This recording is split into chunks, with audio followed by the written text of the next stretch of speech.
You're listening to Civic Media. You can tune into any of our live shows on any radio station across the state with the Civic Media app. Find us in your phone's app store and listen anytime, anywhere. Good morning and welcome to Matt and Air on Air. Jane Matt and Air, Greg Bach, Calvin Buetenoff, coming to you live from our home-ish radio park in Racine. You can always join us, call or text at 855-752-4842. You can also leave a comment if you're watching on the live stream. Good morning, live stream on Facebook, YouTube, and what used to be Twitter. He normally joins us on Thursday, but because it's my last week, we've done a little juggling around. Had to have one more chance to talk to former U.S. Attorney, acting attorney, and our friend and colleague, host of Amicus, a law review on Saturdays across the network from 9 to 11. Jim Santel, good morning, my friend. How are you? Jane, Greg, good to be with you once again on this week of celebration and commendation and excitement for you, and bidding you, of course, a wonderful next great adventure in your life, right? Thank you. Yes, I'm going to spend a lot of time goofing around. That's pretty much... That's my goal. Yeah, right. That's what I'm shooting for, is the goof. We have so much to talk about with you, Jim. I'm not even sure where to start. I guess we can start with the Supreme Court case. Yep. Mm-hmm. This is huge and hugely bad. It is hugely bad. The Supreme Court is arguing three different cases, including one probably right about now that involves a death penalty, believe it or not. But you're right, the big one for this week, not that that is at all insignificant, but the big one happened on Monday. It's one of the biggest cases of this term. It's a case involving a woman who was appointed properly and behaved properly and acted properly as an FTC commissioner, the Federal Trade Commission. And the president decided he didn't like her politics and so terminated her without cause, without any reason to believe that she had somehow engaged in malfeasance. She appealed that decision, and lower courts, two of them, a district court and appeals court, said, no, we're going to reinstate you. The president has no authority to fire anybody in an independent agency. This goes back more than 100 years. We're going to reinstate you. And in fact, they reaffirmed something called Humphrey's Executor, which is this case back in 1935, 90 years ago, that said just that. FTC commissioners cannot be fired. So it happens again just recently. And the Supreme Court on Monday, to cut to the chase, the headline is that it looks like a majority of the Supreme Court are going to do as they often do, swing big. They're probably going to overrule Humphrey's executor. They're probably going to give this president even more power and permit him to terminate the positions of independent agencies over which he has no authority. Huge if that happens. It hasn't happened yet, but the tea leaves are there from the oral argument on Monday. And if he does that, it not only affects the FTC, but many, many other agencies. And the big thing that Jane, you and Greg and I have talked about, this is almost certainly the codification once again of this notion that we have a supreme presidency and the president can do whatever he wants. It appears that the Supreme Court is heading down that road. A big case, as you have accurately noted, and potentially cataclysmic, as the three dissenters likely have noted on Monday. A major case, major change in the way that federal government operates coming down the road. Boy, first of all, let's start with why it was important to have these independent agencies. Yes. What is the logic behind that, Jim? Why was that important? Right. All sorts of agencies. People don't realize this, but your listeners do, but many people don't, that there are agencies out there that you want to be independent of what? Politics, right? And partisan views about things. And so, for example, one of those that may be protected is the Federal Reserve. That's the big one everybody thinks about. It's an independent agency. You don't want the president. All presidents would love to dictate interest rates and mortgage rates, that sort of thing, to increase their political stature.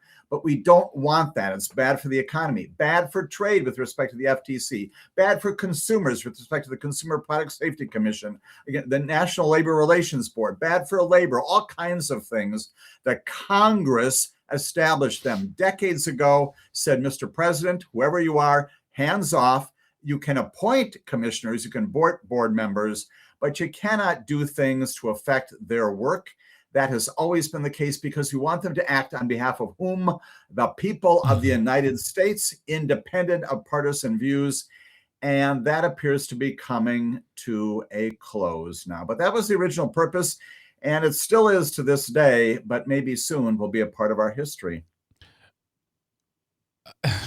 What is the direct result if that goes, like, let's say just goes 6-3 in favor of the president? Do you just see the 2026 just doing away with either individuals or just agencies altogether? And I guess the question I also have is, people will say, well, people serve at the pleasure of the president. Isn't that important to know that the president can do what they want? I guess, what do you say to those individuals? It's a lot to take in, and a lot of people don't understand that the president can't have all knowing and also, as you said, a supreme president. Right. And it's also, the three of us have called this before, the unified executive theory. That's what this is. That comes right out of Project 2025 that you, Jane, and you, Greg, have talked about so frequently. This is that concept incarnate. And yeah, it does require, your listeners will do it, but it requires all Americans to get a little wonky and say, what is the difference between those positions, cabinet positions, Department of Labor, Department of Justice, State, Commerce, Agriculture, all of them out there that are directly within the president's, the executive branch, and those that are not created that way. That's a fundamental notion that everybody's got to embrace. We've been doing this for decades or so, ever since FDR, even before, when we created these agencies that do the work. They are supposed to be independent. And once again, it's your Congress that said that. That's not just Jim Santel or three members of the Supreme Court who said it. The Congress said we don't want any president, Republicans or Democrats, to be in control of these agencies. And Greg, to answer your all-important question, this will have a tripping effect, because if it's the FTC, all of these other agencies, depending upon how they write this case, which will probably be broad, they swing big, as I said, probably will say the president should, in fact, have this great power. And if they do, that affects all of these other agencies. Look for the politicization of conduct of all of these agencies that Americans rely upon. Again, the Consumer Product Safety Commission keeps the equipment in our homes safe and secure. Trade issues, all kinds of things, labor issues across the board. And all of that potentially going away and being at the whim of a president who will make policy based not upon the best interests of America, could be, but doesn't have to be, right? No. Based upon what politics might command or might dictate to that particular president. That is a fundamentally, wildly different way of operating the federal government. Final comment I'll make about this, I'm going on long, I know, but it's so important as you recognize that this is also part of John Roberts' long plan. When he was back in the White House, he talked about this. We have talked on this wonderful show about that decision back in July of 2024, saying the president is all powerful, can't be entangled with things like criminal prosecutions, has to be strong, can't be feeble, has to be muscular, do all these things. This is that. This is that incarnate. Welcome to the new American federal government sometime in the next several months. If you're just joining us on Matt and Air on Air, our guest is our friend and colleague and host of Amicus, a law review on Saturday mornings from 9 to 11 across the network. Jim Santel is here. We are talking about the Supreme Court, them hearing a case that would essentially allow Donald Trump as president to get rid of independent agencies and just do what he wants. And I guess my question, Jim, is for John Roberts and the Supremes who are leaning in this direction, is this indicative that they don't think another Democrat is ever going to be president? Because it seems like you're doing this for this guy. What if the next administration is a Democratic administration? Or just a Republican who hates this? Right. Anybody who's got a sense of that thing called the Constitution and the way that our system has been established, right? One way or another, Donald Trump is not going to be our president in about 4 years from now. Somebody else will be there.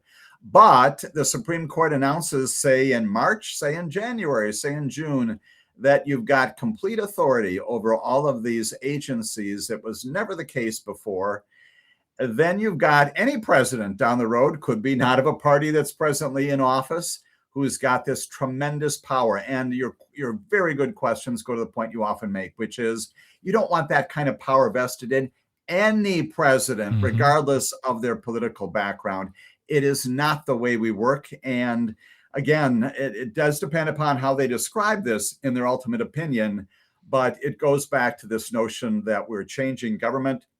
It is also stunning, Jane, I think implicit in your very good question, what is Amy Coney Barrett thinking? What is Neil Gorsuch thinking? What is Brett Kavanaugh thinking about the future of the country that they have grown up in? And they're younger on the bench, obviously. We know what Sonia Sotomayor thinks and Eleni Kagan and Ketanji Brown Jackson feel about this. What are they thinking about their America? They're going to be around for a long period of time, as are their children, presumably their grandchildren.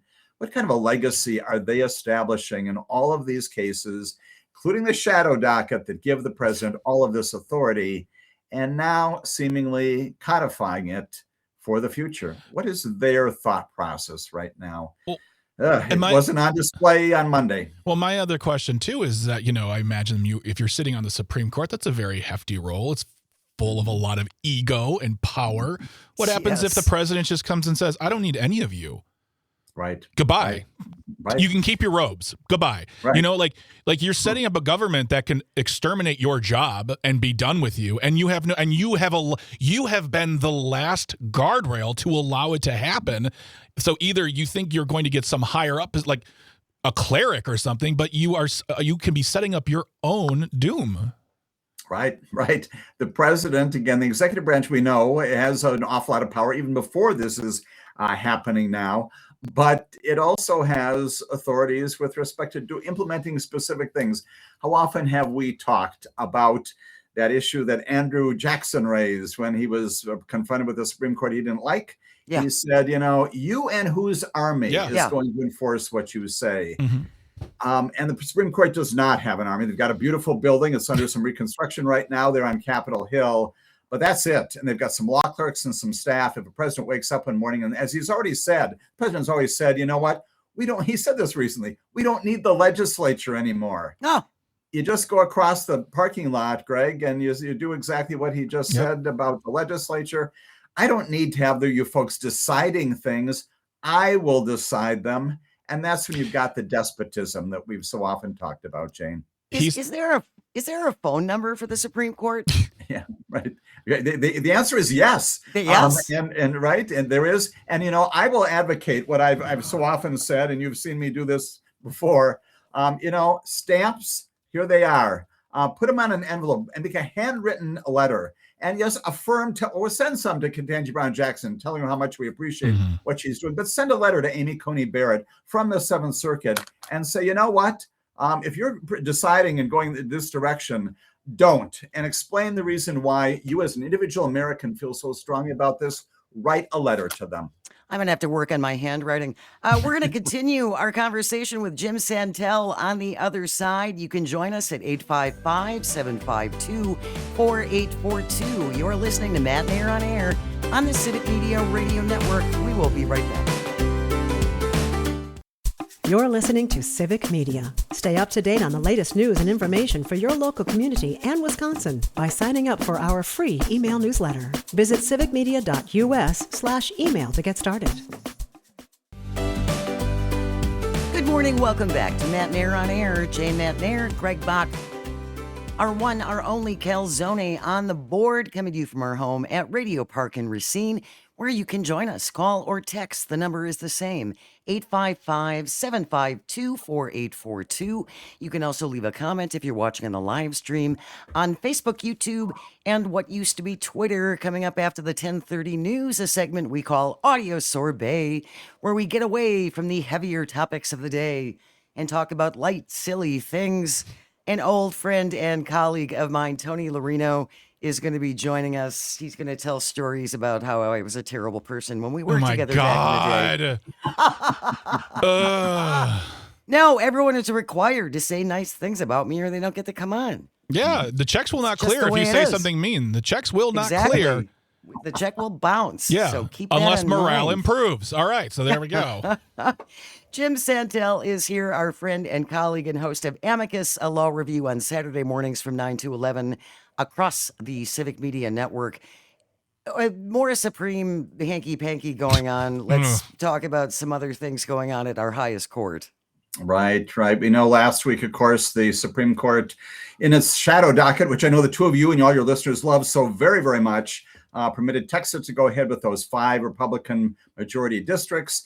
And just this past yesterday, and again this morning, the Supreme Court's back in business hearing oral argument. This morning's oral argument is one of those cases where, frankly, you would want judges finally to decide this. It has to do with the death penalty, and there's a case which says basically that if someone has intellectual deficiencies of a profound level, we don't put them to death, even though the Eighth Amendment, again, mandates that it does mandate that there not be cruel and unusual punishment. You can execute people, but you still have to do it within parameters. They're deciding a death penalty case right now while we're talking. The other big one from yesterday, which again, not clear at all on the tea leaves on this one, kind of a Citizen United revisited case. This one has to do with whether or not individual political parties can basically ally with and to support campaigns directly with money.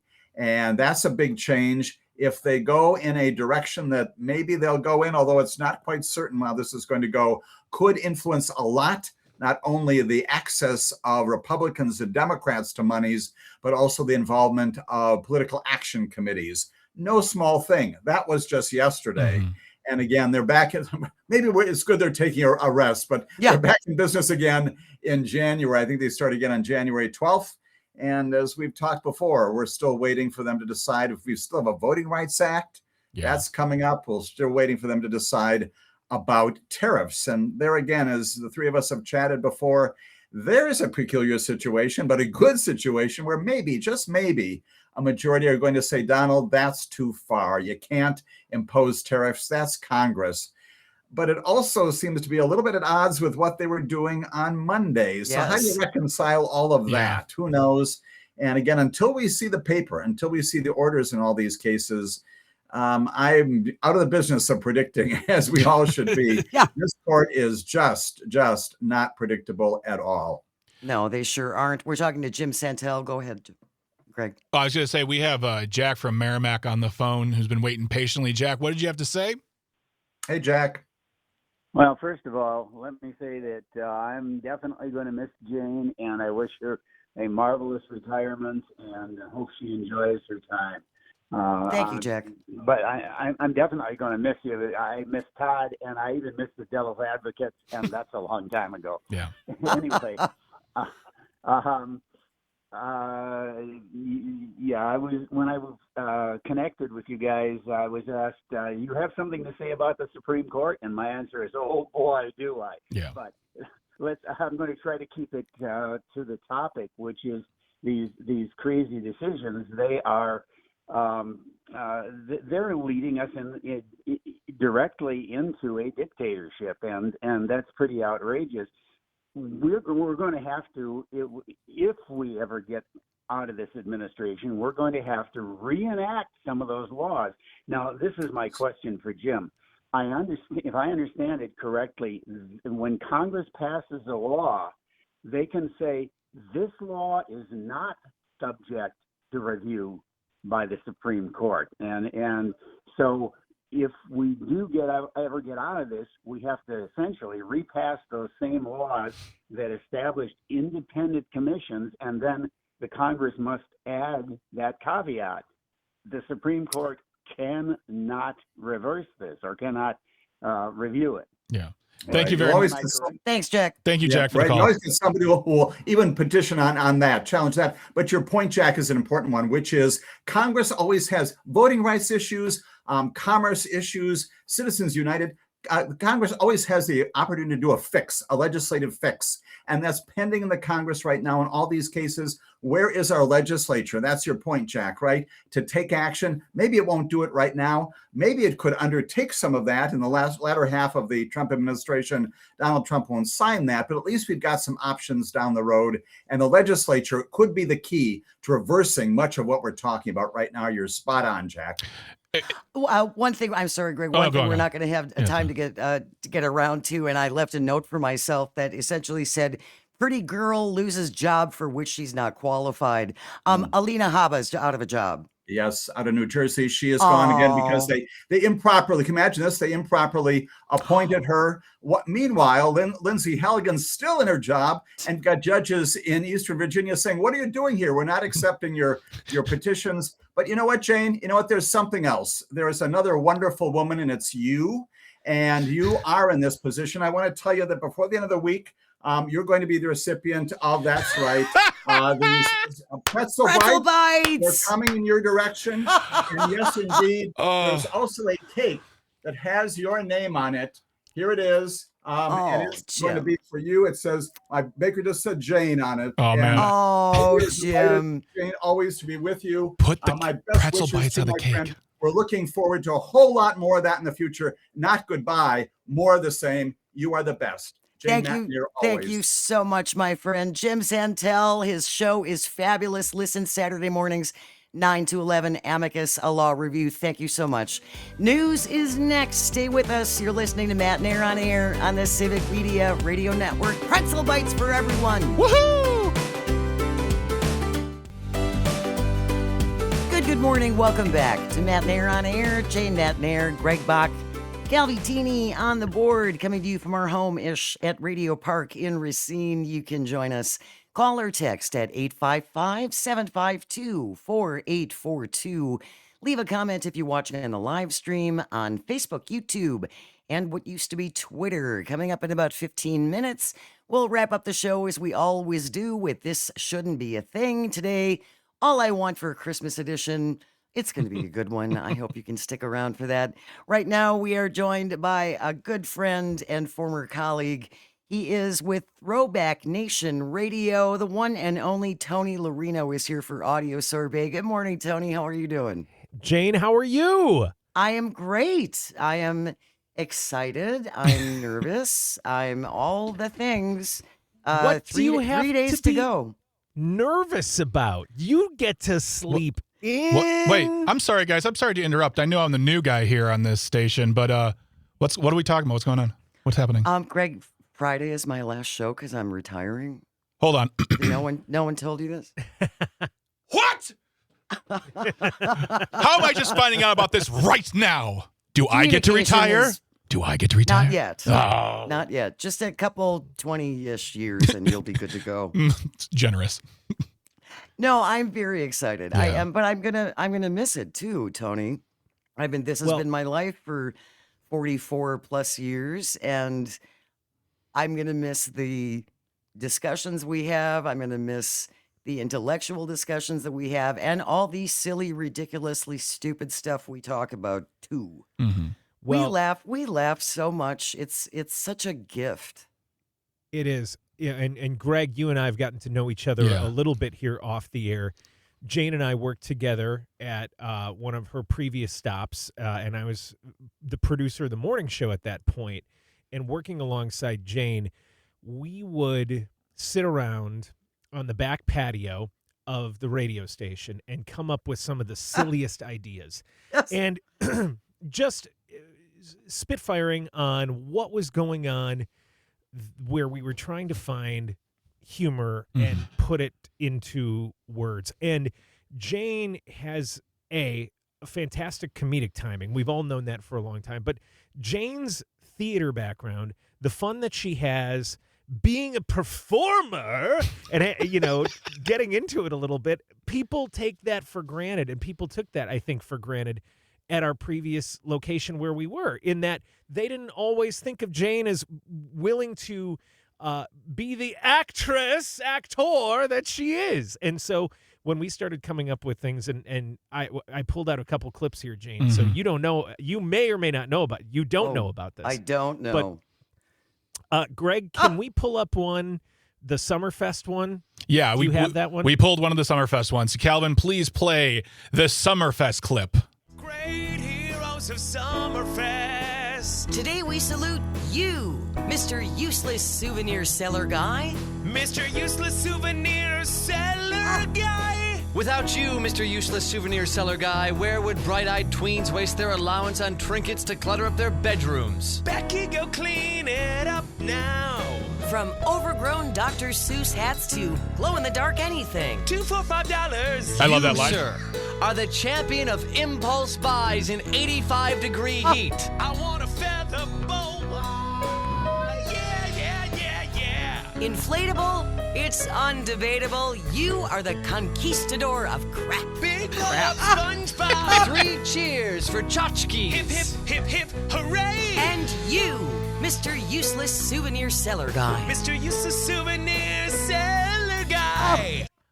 Yeah.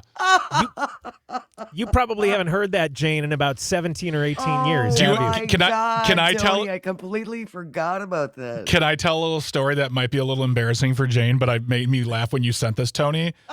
Like earlier this year, we were talking about like our favorite commercial campaigns, and I think that the progressive one that's out right now, that's like you don't have to turn into your parents. That is an amazing one. But I always thought that the Budweiser Real Men of Genius was one of the best. And Jane's going, I've never heard of that one before.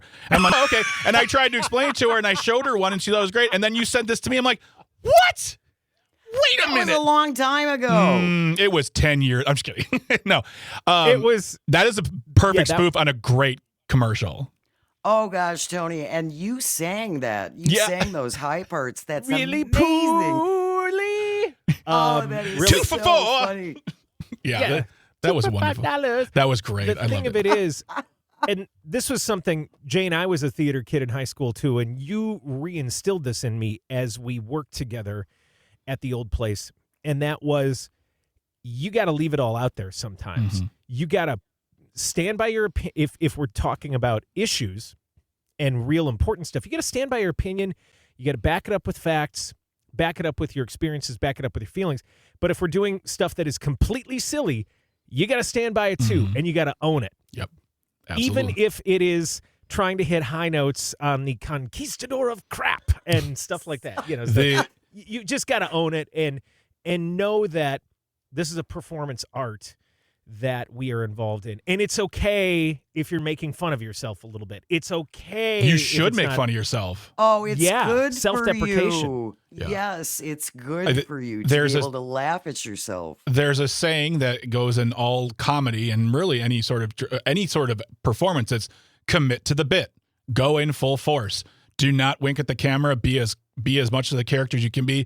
Get the best laughs. Get the best reaction you can get, and you're always going to come out on top. And that's what happens when you also have great production too. And that is a great commercial. And that was one of 3 you sent. Yeah, there were a couple more. Jane, we'll pull more out and we'll share them at another time. But there was one other moment you mentioned, Greg, just a second ago. Commit to the bit. Yeah. And get people laughing. Jane has those iconic laughs. You know this about yourself, Jane. And when you get Jane really honest to goodness laughing and rolling, you have hit pay dirt. There was one moment on the show that stood out to me when we were working together back in it was I know the exact date because it was January 9th. Oh, wow. Of 2007. Calvin, Greg, do we have this one as well? Oh, we do. It was about the time, you had just gone to see a certain artist that was very hot at the time, Jane. Who's your favorite artist out there right now of today? Your favorite artist out there today. You asked for her CD. You've listened to her CD over and over. Christina Aguilera. Really? Yeah. I wonder if we have something special from Christina. Hi, this is Christina Aguilera, and I'm here to sing you happy birthday. Happy birthday to you. Happy birthday to you. Happy birthday, dear Jane. Happy birthday to you. I know, where did they clip this from? Oh, that is so funny, Tony. Life before AI, life before Siri having a real sounding voice. We just used the computer voice.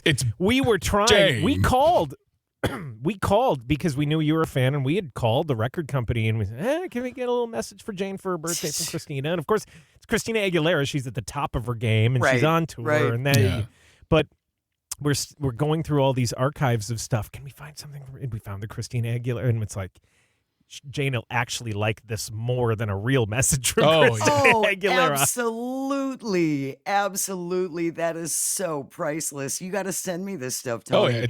I've been a bad disc jockey over the years. I don't save things. I didn't save things because who's going to care about that? Who's got room for that many VHS tapes, Jane?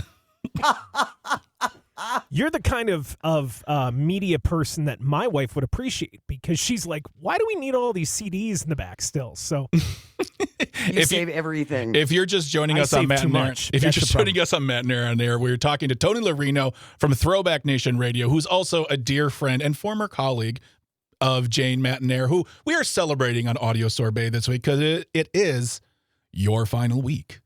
It is my Jane's last week, show on day Friday. 3. Dun dun dun. Yeah, there it is. Thank you. And one of the things, Jane, that has been your concern and has been the people who are coming on talking to you from your yesteryears, and you're always like, I just hope I was a good person. I hope I was nice to them. I hope they and I'm going to say this is that I've seen retirements before, and when someone who isn't regarded or not liked it retires, it's I'll get a card or tell them I say congratulations or something very, very professional but non-committal.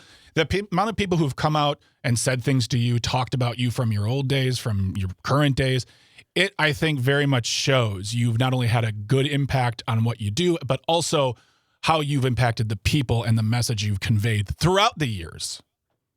And I'm going to add to that, Greg, and that comes down to two things. When I think of Jane, Matt, and Air, I think of kindness. I think of kindness, watching out for other people, watching out for the people around her. Jane, we're not going to talk about this one on the air, but she did some things behind the scenes for me personally that were above and above and above and beyond for someone who was just in my early years in the business. Yeah. And so gracious and kind. So kindness is number one, but also principled. Because you can be kind, right? And not have, not care about what's coming out of the speakers or not care about the product. Jane cared. She was principled in the way that she approached what we were doing on the air, that we were going to do good things in the community, the Stuff the Bus events and all the food that was raised for years and years and years with Feeding America, and now being able to exercise different muscles of that with Civic. Jane, I'm so proud of you for that, because you've been able to show off the principles that I've known for decades that you've held so dear. And when you were working in music radio, it's a different beast. You don't always have the time. It's not the format. It's not this. But you've been able to talk about things that are near and dear to you. Your work with animals through the years, all the different Humane Society work and charity work. You're real, you're principled, and you're kind, and we are all better people for having you. And you may be retiring, but your spirit is going to live on with people like me that you've helped mentor, people that you've taught through the years, people like Greg, so many others as well. That is so kind of you, Jane. Tony. You're getting compliments. So do you need some tissue? Yes, they're in the There you go. studio. Thank you for yes. No they're problem. too far away from me now. No, I would really. I worry because you forget, and I really hope I was good to people. I can think back of instances where I should have been better, and I could have been a better mentor to people, and I regret that. And so I would like to think I learned from some really good examples of wonderful partners that I worked with on how to treat people. I also learned some really bad examples from other people I worked with on how not to treat people. So hopefully I followed the good folks that I had the good. Oh, you sure did. The good you have a fortune lot to be proud to work of. with. And so do you. Tony Larino, thank you so very much, my friend. You got to send me those spots. Congratulations. That's hilarious. Oh, God, those are hilarious. You're getting a hard drive full of stuff, Jane. Congratulations. Thank you so much. Thank you, Tony. Love you, my friend. Stay with us. We're going to wrap it up with This Shouldn't Be a Thing, All I Want for Christmas edition. You are listening to Matt and Air on Air on the Civic Media Radio Network. You're listening to Civic Media. Find the latest news, information, and archives of all your favorite shows on the Civic Media website, civicmedia.us. Good morning and welcome back to Matt Nair on Air. Jane Matt Nair, Greg Bach, Calvinator on the board. Coming to you from our home-ish at Radio Park in Racine, where you can join us. Call or text. The number is the same, 855-752-4842. You can also leave a comment if you're watching on the live stream on Facebook, YouTube, and what used to be Twitter. Thanks again to our guest this morning, Andrew Watkins, Jim Santel, and my old colleague and friend, Tony Lorino. Is it bad to laugh at your own stuff? Greg Bach, you're a stand-up comic. Oh God, I'm hilarious. Are you kidding me? I have there's a video of mine on YouTube that has 700 views. I think 494 of them are me just going, I am funny. Good. That funny. Clip he played of that spoof commercial we did, I had completely forgotten about that. Oh God, honestly, that was hilarious. Jane, that is growing up, that was the morning radio I listened to, where the fun, don't get me wrong, I love what we do here.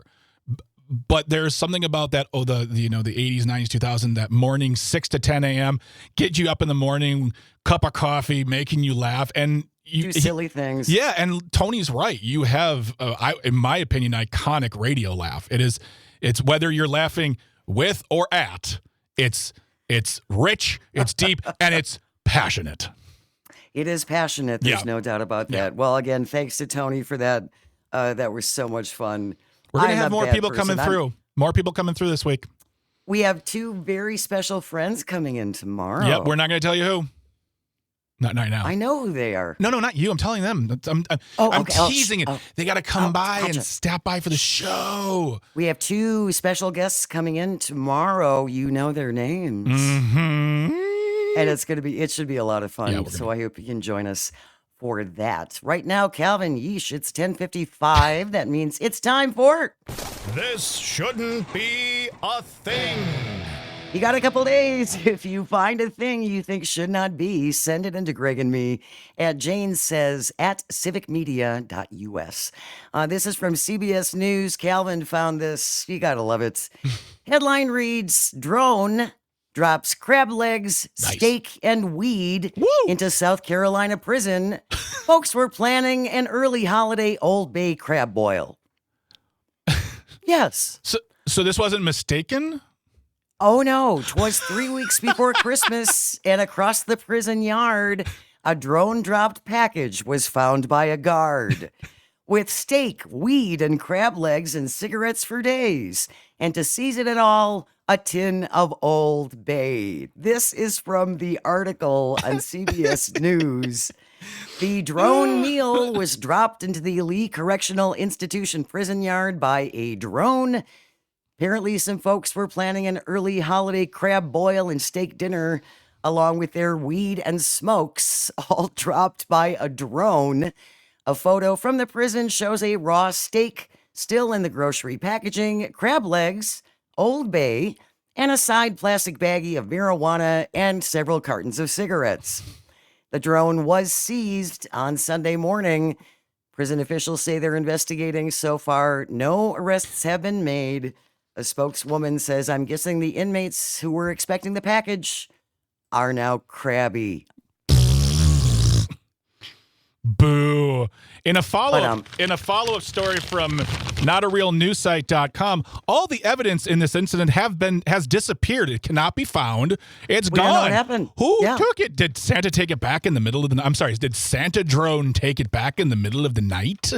I think there were elves involved. You gotta love that kind of confidence. Unis. Yeah, you gotta love that confidence. Shoot your shot. What's the worst that's gonna... If I'm a guard, I know that it's my job and I'm supposed to be serious, but I have to be like, that's good. I like that one. It's like watching your kids swear. You're like, I want to be mad at you, but come on, man. Yes. You got to think that the prison officials are going, that wasn't bad, you guys. Yeah. He's like, thanks for the steaks, guys. Exactly. Yeah. Yes. So the prison officials, I'm sure, had a nice meal and a couple of bags of weed and a couple cartons of smokes that I'm sure they'll turn over to evidence. Absolutely. It's about the law, people. But you got to test it all. You got to test it all, Jane. You make sure it's all safe It could be a bag of oregano. We don't know. We don't know who sold us this weed to a drone. Quality control. Quality control, indeed. That's exactly right. That wraps up today's episode of This Shouldn't Be a Thing. Thank you, Greg and Calvin and all of our engineers and everyone at Civic Media, because without you, nothing works. And thank you most of all for calling and texting and watching on the live stream and for listening. It means the world. I hope you find some joy today and you have the chance to share it. Please be careful on the roadways. Yes. Stay tuned. News is coming up next. Tom Hartman will have that next keyword for you for our multi-state text to win grown-up gift list contest. Have a wonderful day. We will see you tomorrow.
The national news cycle never stops, but it can be hard to find news about your local community. Civic Media is dedicated to providing quality local and state news coverage across Wisconsin. With the Civic Media app, you can get notifications about local stories that matter to you and your community. Find the free Civic Media app in your phone's app store and choose notifications from the menu to tell us what kind of news you want to hear about.